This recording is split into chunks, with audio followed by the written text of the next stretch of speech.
Well, our casual tip for this week actually is moving outside of purchasing ideas and moving into playstyle ideas. What I thought we'd do is talk about one of the lesser-known formats among a lot of casual, definitely more casual. Oh, absolutely casual, but lesser known is the Pauper format. Now, the trick to playing Pauper format is that there really is no trick. You just play only with the commons. first rule of Pauper format is there is no rules to Pauper. No.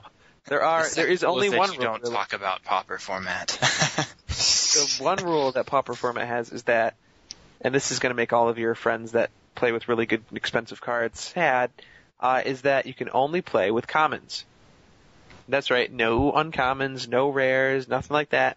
You can only tell play. Steve, who goes out there and buys the $30 rares out of every set, that he can no longer play with his rares. He'll be really happy. Yeah. Picking on Steve a lot. Or Steve from Texas. Steve from Texas. Sorry, Steve from Texas. Some guy from Texas named Steve is going to email us. I didn't like what you said about me. Except for it would have more of a southern drawl. I didn't like what you said about me in Texas. Yeah, I'm sure he says that in the email with a southern drawl. Anyways. Voice. I don't know. Oh, okay. No, but format, the Pauper format it can add some real fun to your playtime because it really takes everybody back to using some real thought. You know, yeah, you could just throw a bunch of commons in there and see what happens, but if you want to be creative about it, you could probably come up with some really fun things. And if everybody's using commons, everything's going to be a little overpriced. You're not going to have to be like, this thing costs $5. Well, everyone else is playing things that cost $5, $6, $7 because they're commons. You're not It's playing. It's going to harken back to the dark ages of Magic when you first started playing and you had no idea how to play, and essentially it became a game of I put down a lot of creatures and I attack you, and your opponent does the same thing, and you guys are just bashing each other's heads in with your creatures. That's what it's going to come down to, and I miss that. And I really like Pauper format for that reason, is because you get back to there's no tricks, there's no in response I do all of these things. Well, you can do things in response, you just have to tap all your lands. All of your spells. You don't have any tricks up your sleeve. You have exactly one trick. One trick pony. But yeah, you can create, some fun interactions, and you're going to use cards that you never otherwise would have because you're given no other option. And I have one word to say, though, for those making their Pauper decks. Ninjas. Ninjas. That's all. Yeah. Wow.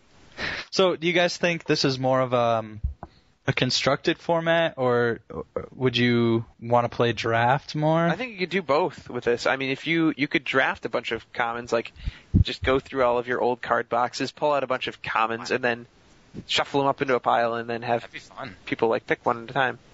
That'd be really fun, actually. Just put them into 15-card piles and just do drafts of commons. You could completely just change the way that you play. You could either construct your own Pauper deck, which would be fun. You could, do both. To those people that are interested, do both. It'll give you have a Magic night. Get everybody together. Everyone's got at least one friend who's got the pile of Magic cards up in their attic. Shut up.